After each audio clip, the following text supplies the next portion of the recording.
Very good morning to you, students. So we are in our history class. Today we are going to learn about the chapter 11th. We are going to learn about struggle for equality. Okay. Now, the progress of modern India. Struggle for political freedom was important. This struggle was based on broad philosophy of man's emancipation. Therefore, in the course of this struggle, along with political dependence, there was opposition to things like feudalism, social inequality, economic exploitation, etc. What does this mean? इसका क्या मतलब है? क्या समझ में आया?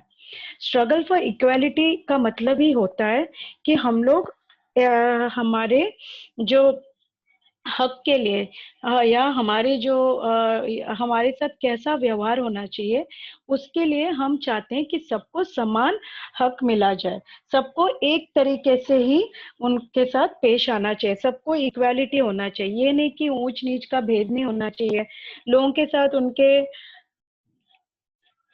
अमीरी या जात के वजह से उनके साथ भेदभाव नहीं होना चाहिए। तो इमेंसिपेशन का क्या मतलब है? यानी उद्धार, यानी लोगों का जो एक क्या बोलते हैं उसको, एक उनको उद्धार किया जाता है या उनकी उनकी जो एक प्रोग्रेस की जाती है उसको बोलते हैं। इसके आधार पे, इस आधार पे उन्होंने ये जो स्ट्रगल था उसके ऊपर बेस्ड था। लेकिन उनके साथ क्या उनके खिलाफ चीजें खड़ी थी?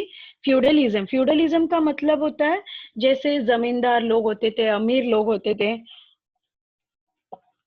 तो ये नहीं चाहते थे कि सबके साथ समान हो। वो हमेशा चाहते थे कि उनका पलड़ा भारी हो। वो हमेशा हमेशा चाहते थे कि उनको सारी चीजों का ज्यादा से ज्यादा उनको उसका फायदा हो, उनको कंट्रोल हो, वो सब पे कंट्रोल करे। तो ये फ्यूडलिज्म हो गया। सोशल इनइक्वालिटी थी, जैसे जात पात के ऊपर, अमीरी गरीबी के ऊपर, या लोगों के पास जितनी चीजें, मानो किसी के पास दो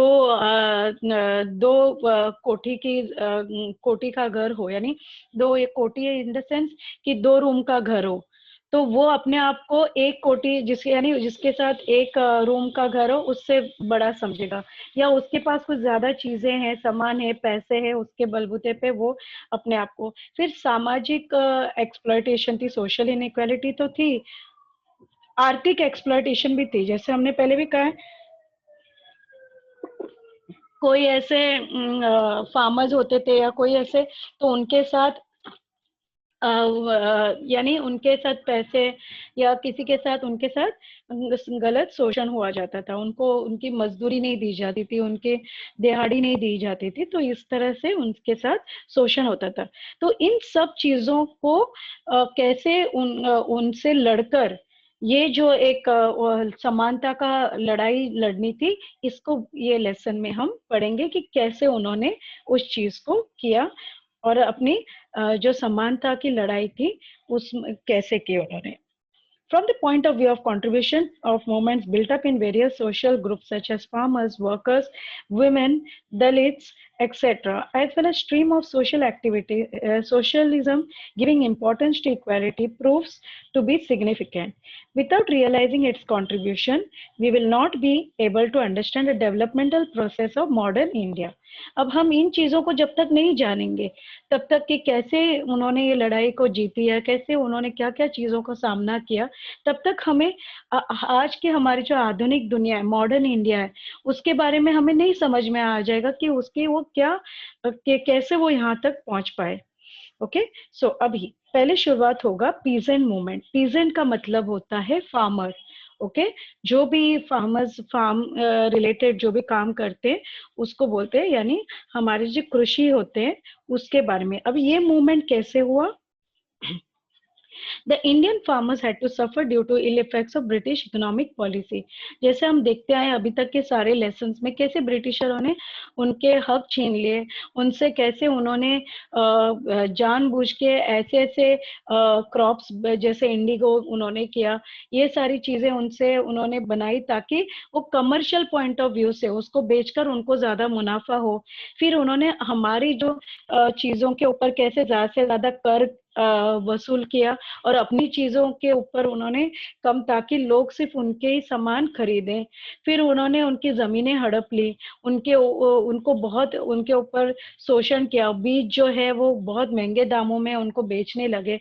इस तरह से जो भी उन्होंने किया, उसके वजह से क्या हुआ, the peasants in Bengal formed a union and revolted against the compulsion of cultivating indigo. हमने देखा इंडिगो जो डाई होती है ब्लू कलर की, तो उसको ज्यादा से ज्यादा उन लोग मुनाफे के लिए वही उनसे उपजते थे। तो इसके खिलाफ बंगाल में उन्होंने एक यूनियन फॉर्म की। दे द प्ले नील दर्पण, नील दर्पण, नील यानी ब्लू कलर, इंडिगो का कलर ब्लू था रंग, तो नील दर्पण आईना, दर्पण होता है आईना, रिटन बाय दीन बंधु मित्र brought to the notice of the society the wretched conditions of the peasants producing indigo। यानी उन्होंने इस जो लिखा इसके इसमें वो दर्शाया कि कैसे उन फार्मर्स की या कैसे उन जो कृषि थे उनकी कितनी बदहाल हालत थी। रेस्ट का मतलब है बदहाल कंडीशन, ओके। तो ये कैसे उनके हालत खराब थी वो दर्शाया। In 1875, farmers from Maharashtra rose in revolt against the atrocities of landlords and money lenders। उनके जो भी अत्याचार, atrocities का मतलब क्या होता है, अत्याचार, उनके जो भी अत्याचार थे, जमींदार और जो पैसे देते थे, मुनीम सब होते थे, उनके हाथों कैसे, वो भी उसमें लिखा था। The farmers in Uttar Pradesh formed Kisan Sabha in 1918 under the leadership of Baba Ramchandra। The Mopla peasants rose in a great revolt in Kerala, but the British government crushed it down। अब ये जो केरला में Moplah union, वो ब्रिटिशरों ने उस आंदोलन को उन्होंने खत्म कर दिया। In 1936, with the initiative of Professor N.G. Ranga, the Akhil Bharatiya Kisan Sabha was established। Swami Sahajanand Saraswati was the president of this organization, okay। Then this Sabha presented a declaration of the peasants' rights to the Indian National Congress। The session of the Congress was held in rural part of Faizpur in Maharashtra। Thousands of peasants attended this session। In 1938, crops in eastern Khandesh were destroyed due to heavy rains। The condition of farmers was miserable। अब ये eastern Khandesh जो जगह है Maharashtra side में आता है, उसमें 1938 में बहुत ही उनकी हालत दयनीय थी। तो क्योंकि बहुत ज्यादा बारिश, तेज बारिश होने के वजह से उनकी सारी जो फसल थी खराब हो गई। तो उन्होंने क्या, जो साने गुरुजी थे उन्होंने क्या कहा कि वो जो कर था, लैंड रेवेन्यू था, यानी जो कर वसूलते थे उसको निकाल दिया जाए, क्योंकि किसानों के पास जब कोई उपज ही नहीं होती है तो कहाँ से पैसे लाके गवर्नमेंट को देगी। इसलिए उन्होंने क्या किया, उन्होंने मार्चेस कलेक्टर ऑफिस, यानी उन्होंने अपना मोर्चा निकाला कलेक्टर के ऑफिस में, एंड पीजेंट जो थे, फार्मर्स जो थे, वो बहुत बड़ी तादाद में इसमें हिस्सा ले लिया उन्होंने। तो इस तरह से उन्होंने, साने गुरुजी ने काम किया। नाउ ये पीजेंट मूवमेंट यानी फार्मर्स का था। अब वर्कर यूनियन, वर्कर होते हैं जो मिलों में, कंपनियों में, फैक्ट्रियों में काम करते हैं, तो उनकी उन्होंने क्या, किसने कैसे क्या काम किया वो बता रहे हैं। In the later half of 19th century, textile mills, railway companies, and such industries were started in India। The workers' group had not arose on a large scale, but in this period, efforts were made to solve the problems of the workers। Sashi Pada Banerjee and Narayan Meghaji Lokhande organized the workers at local level। Lokhande's contribution to the working class movement was also so valuable that he was described as father of Indian workers movement। उन्होंने ये जो नारायण मेघजी लोखंडे जो थे, उन्होंने इतना सारा उसमें काम किया हुआ था कि उनको कौन से नाम से उन्होंने ये किया, नाम से लेने लगे, father of Indian workers movement. ये एग्जाम पॉइंट ऑफ व्यू से इंपॉर्टेंट है, उसको अंडरलाइन कर लेना। नाउ जैसे हम जानते हैं ये पिंक बॉक्सेस नहीं है इस एग्जाम में। Now, at the same time, an agitation was launched against the wretched conditions of tea plantation workers in Assam। इसी दौरान क्या हुआ, आसाम में जो चाय के बागानों में वर्कर्स काम करते थे, उन्होंने भी अपना आंदोलन शुरू कर लिया था। In 1899, the Great Indian Peninsular, that is short form में GIP, railway workers called for a strike for their demands. During the anti-partition movement, workers carried out strikes from time to time in support of स्वदेशी. Workers जो थे, उन्होंने स्वदेशी के लिए उन्होंने काम करना यानी स्ट्राइक जो है, आंदोलन जो है, उन्होंने शुरू किया. बंद जो है वो. After the First World War, due to industrialization, there was a rise of worker class in India, and then a necessity for Indian-wide worker union was felt. With this necessity, in 1920, All India Trade Union Congress (AITUC) was established.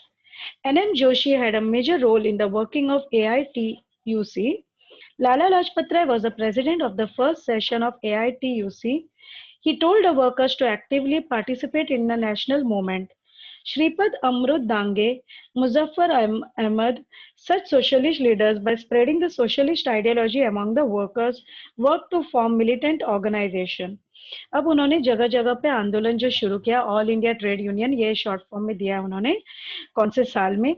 और फिर जो श्रीपद अमृत दांगे थे, उन्होंने ऐसे socialist leader का मैंने पिछली बार भी कई बार बोला है, सोशलिस्ट वो होते हैं जो समाज के लिए काम करते हैं, समाज के आदर्शों के लिए काम करते हैं, जो समाज के हित में काम करते हैं, उसको बोलते हैं socialist.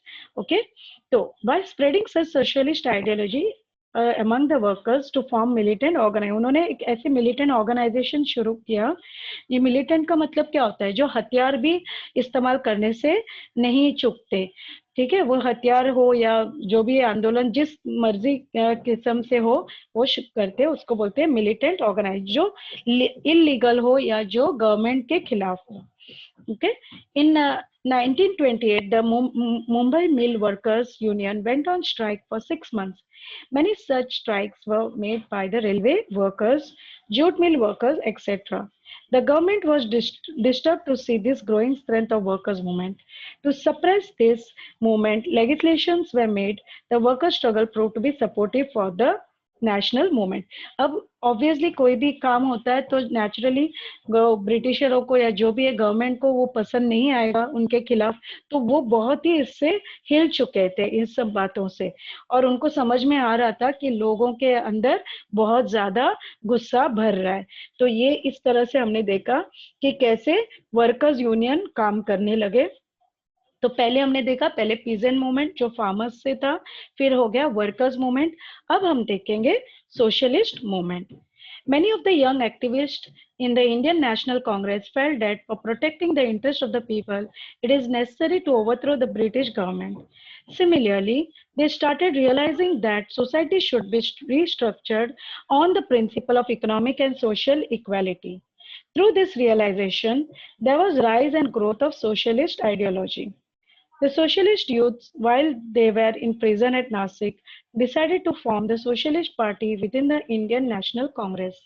According to this decision, in 1934, the Congress Socialist Party was formed which included leaders like कौन से लीडर्स थे सोशलिस्ट पार्टी में?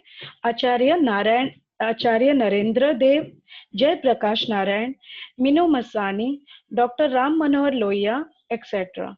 In Quit India movement of 1942, these young socialists were in forefront. ये जो थे ये सारे आगे आकर क्विट इंडिया मूवमेंट में भी उन्होंने सबसे बड़ी अहम भूमिका निभाई. Indians got introduced to Karl Marx and his communism. Karl Marx का यही था जो उसका दास कैपिटल फेमस है, 10th स्टैंडर्ड में हम आके पढ़ते हैं कि किस तरह से कार्ल मार्क्स जो थे वो जानते थे कि लोगों के बीच में और उनकी जो सुख सुविधा का सामान है उसके बीच में बहुत ज्यादा फर्क होने की वजह से हमेशा लोगों के बीच में एक गुस्सा आ जाता है. तो इस तरह से जो कम्युनिज्म थे, ये जो लीडर सोशलिस्ट थे, ये सारे कार्ल मार्क्स जो थे उनकी थ्योरी को हमेशा अपने को आधार बनाते थे. ओके, सो उसमें कौन कौन थे? लोकमान्य तिलक थे जो ऑलरेडी कार्ल मार्क्स के चीजों आर्टिकल को उन्होंने लिखा हुआ था दोबारा से इन 1881. फिर फर्स्ट वर्ल्ड वॉर होने के वजह से क्या हो गया, उसके ऊपर प्रभाव लोगों पे पड़ने लगा कम्युनिज्म यानी अपनी अपनी कम्युनिटी को कैसे हम बचा लें, कैसे हम अपने लोगों को कैसे साथ में ले और उनके सुख सुविधा के लिए कैसे काम करें. सो मानवेंद्र नाथ Roy played active role in the international communist movement. In 1925, the Communist Party was formed in India. The work of building a militant organization of workers and peasants was done by the young communists. The British government started feeling the danger of communist movement. Shripad Amrut Dange, Muzaffar Ahmad, Keshav Nilkant Joglekar, etcetera वो arrested. अब इनको arrest भी किया गया इन्होंने ब्रिटिशरों ने. They were charge with planning of conspiracy to overthrow the British rule. उनको ब्रिटिश जो उनकी गवर्नमेंट थी तो उसके खिलाफ बगावत के जुर्म में उनको ये अरेस्ट कर दिया गया. They were given different punishments. The trial took place at Meerut and is therefore known as the Meerut conspiracy.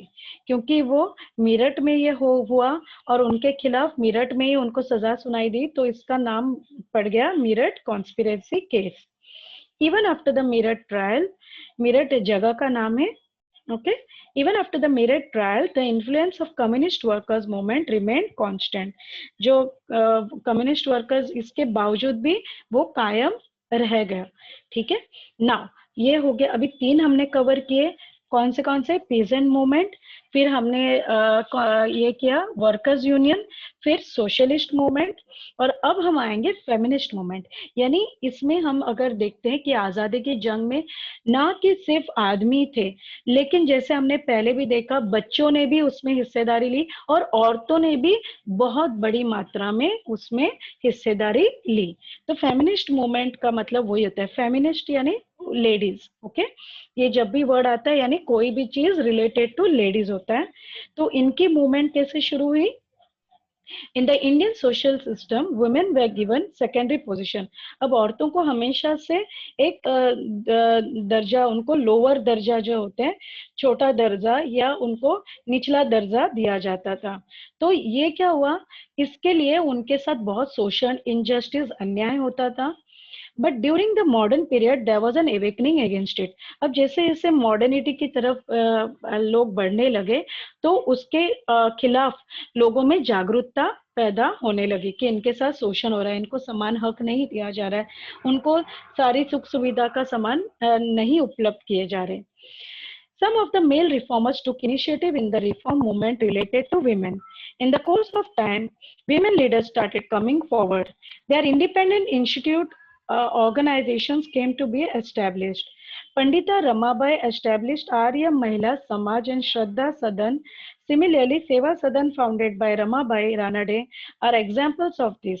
Bharat Mahila Parishad 1904 and All India Women's Conference 1927 were founded as well. Therefore, this institutional work reached at the national level.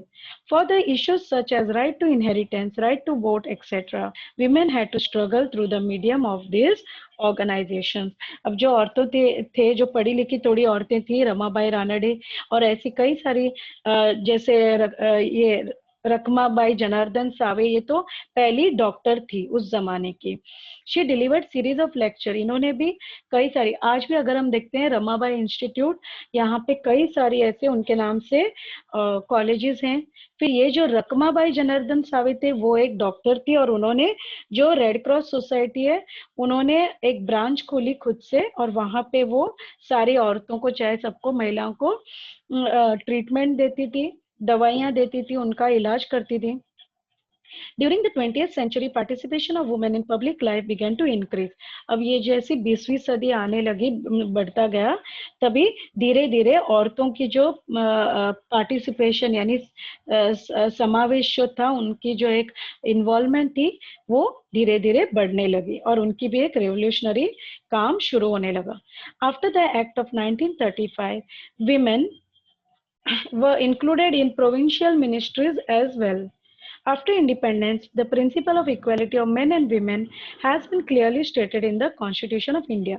अब धीरे धीरे जैसे हमने संविधान भी बाद में बना तो औरतों के लिए भी कई सारी, उनकी आज़ादी के लिए, उनकी सुख सुविधा के लिए, उनके लिए फैसिलिटीज के लिए बहुत सारी चीज़ों का प्रावधान हमारे संविधान में किया गया है.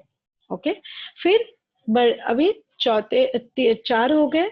ओके, अभी पांचवे में क्या है, दलित मूवमेंट। दलित वो होते हैं कि जिनको पहले बहुत ही उनकी जाति के बेसिस के ऊपर, वो नीच जात से, लो जात से आते थे, तो इस वजह से उनके साथ बहुत शोषण किया जाता था, उनको कोई चीज नहीं दी जाती थी। तो इस वजह से उनके अंदर जो मूवमेंट एक उन्होंने शुरू की उनके हक के लिए लड़ने के लिए, वो हम सीखेंगे। The Indian social structure was based on inequality. Social reformers like Mahatma Jyotirao Phule, Narayan Guru brought about awakening of the people against the unjust treatment given to Dalits in the society. उन्होंने ये अभी जो नारायण गुरु थे, महात्मा ज्योतिराव फुले थे, ये सारे उच्च जाति से आते थे, लेकिन उन्होंने दलितों का दुख समझा। उस जमाने के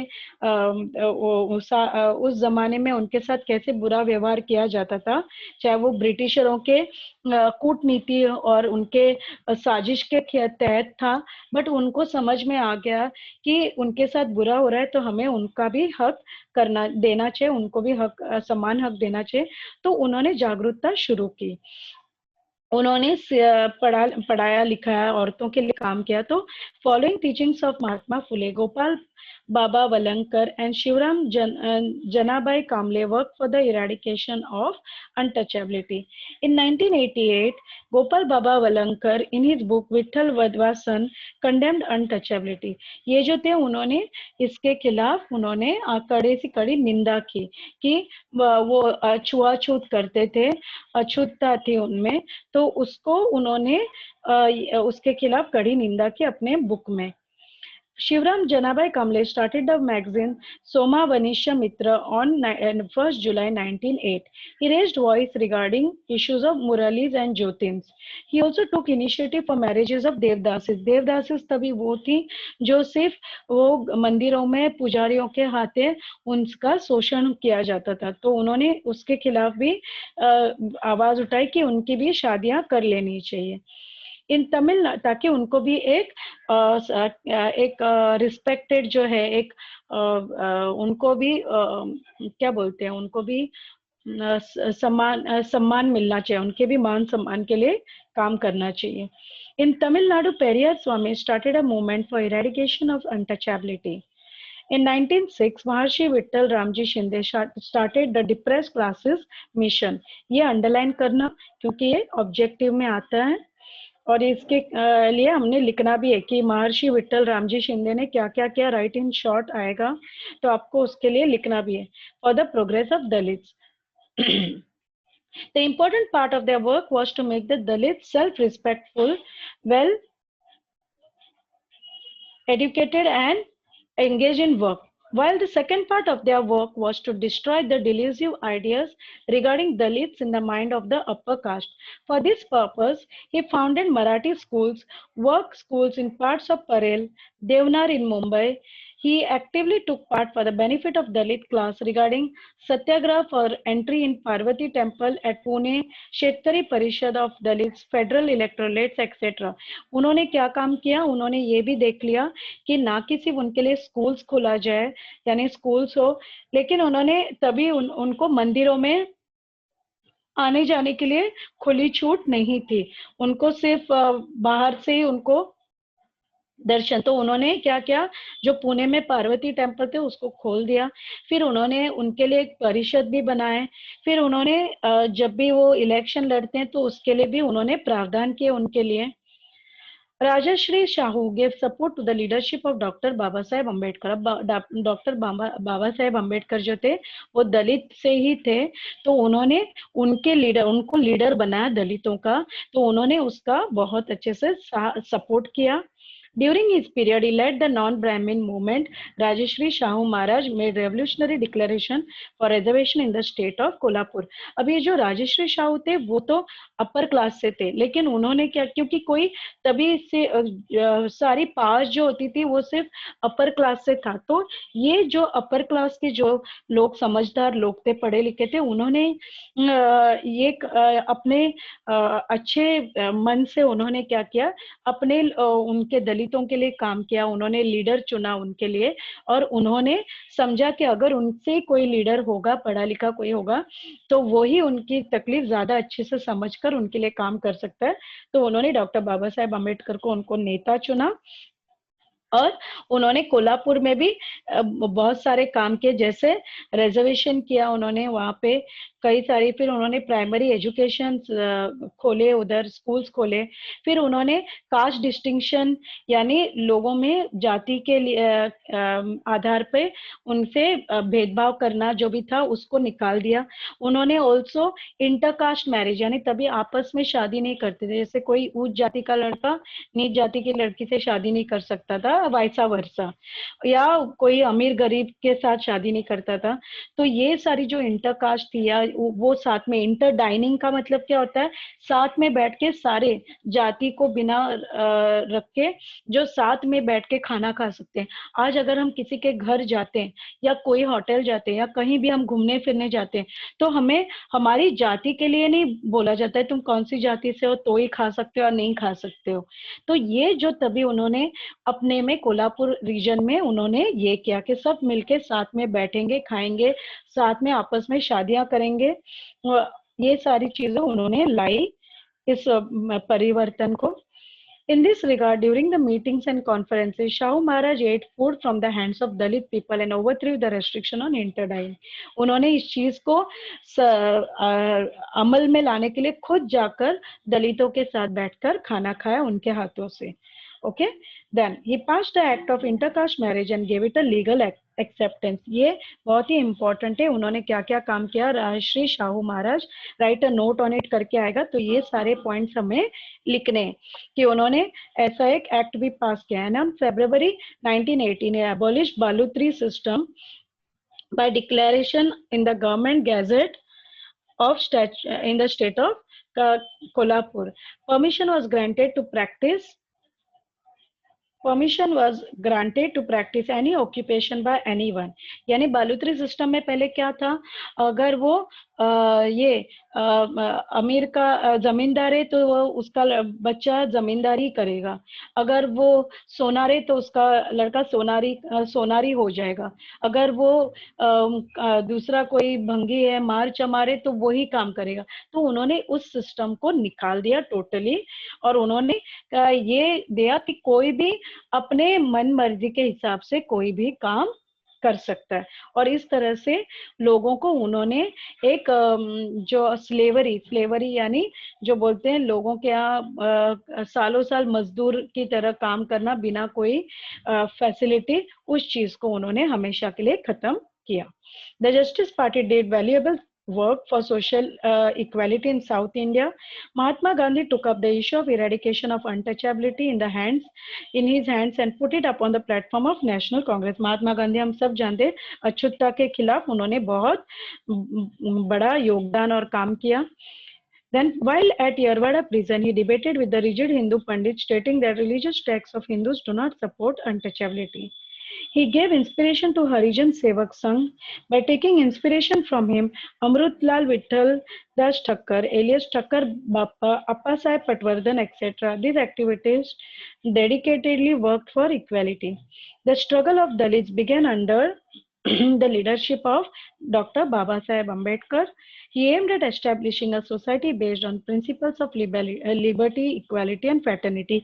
जो फ्रांस में उन्होंने ये किया, उन्हीं से उन्होंने इंस्पायर होके लिबर्टी यानी सबको कुछ भी करने की आज़ादी, खुली छूट, इक्वालिटी यानी सबको समान हक, एंड फ्रेटर्निटी यानी भाईचारा।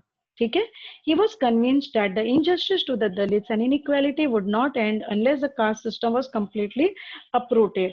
उन्होंने यही सोचा कि जब तक पूरी तरह कास्ट सिस्टम को नहीं निकाला जाए तब तक सबको समान हक मिलना मुश्किल होगा।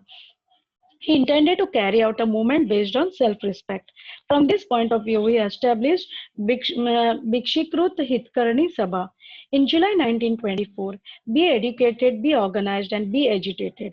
यानी इसका मतलब क्या होता है, ये इंस्पिरेशनल मैसेज, ये लोगों को प्रोत्साहित करने के लिए मैसेज का क्या मतलब होता है, यानी हमें पहले पढ़े लिखे होना चाहिए, फिर हमें ऑर्गेनाइज यानी सारी चीजें डिसिप्लिन में होनी चाहिए, ये नहीं कि कोई कुछ भी कभी भी कैसे भी कर लेगा।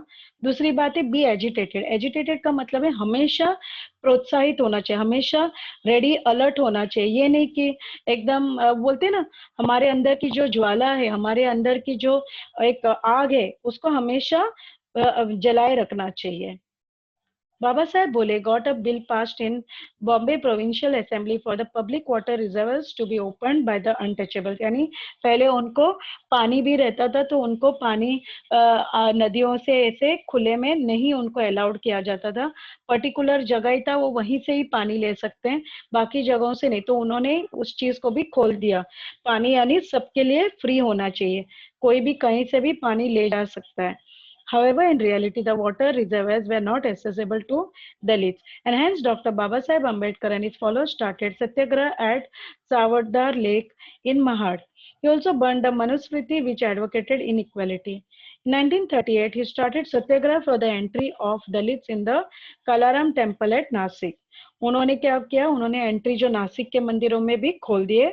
This Satyagraha was led by Karamveer Dadasaheb Gaikwad. Newspaper was an integral part of Baba Saheb Ambedkar movement. अब वो ये सारी चीजें लोगों को जागरूक करने के लिए न्यूज़पेपर द्वारा वो काम करते थे। To create awakening in the society and to voice out their grief, Dr. Baba Saheb Ambedkar started newspaper like Mukh Nayak, Bhikshukrut Bharat, Janta, Samanta, etc. Dr. Baba Saheb Ambedkar published the Independent Labour Party. He opposed the laws that went against the interest of the workers. In 1942, established All India Scheduled Caste Federation to put forth the issues of Dalits in effective manner. उन्होंने ऐसे एक अपनी federation शुरू की, किस नाम से, all India schedule caste federation. Through the Constitution of India, Dr. Babasaheb Ambedkar made a significant contribution to the creation of a social structure based on equality in modern India. In 1956, along with his innumerable followers, he embraced Buddhism that advocated humanity and equality. The struggle for equality has a prominent position in the making of modern India. तो इस तरह से हमने देखा कैसे अलग अलग लोगों ने, लीडरों ने साथ में आकर सारे लोगों के लिए, उन्होंने फार्मर्स के लिए, उन्होंने मिल वर्कर्स के लिए, उन्होंने औरतों के लिए, उन्होंने ऑल्सो दलितों के लिए, उन्होंने औरतों के पॉइंट ऑफ व्यू से उनके लिए सोशलिस्ट मूवमेंट, ये सारी चीजें उन्होंने कैसे लाए, स्ट्रगल यानी कैसे उन्होंने आंदोलन किए, बहिष्कार किया, कैसे उनकी जो चीजें थी उन्होंने लाई ताकि सबको हर क्षेत्र में समान हक मिले। Okay, with this we have finished this chapter of struggle of equality. Okay, so we'll see you in the next lecture.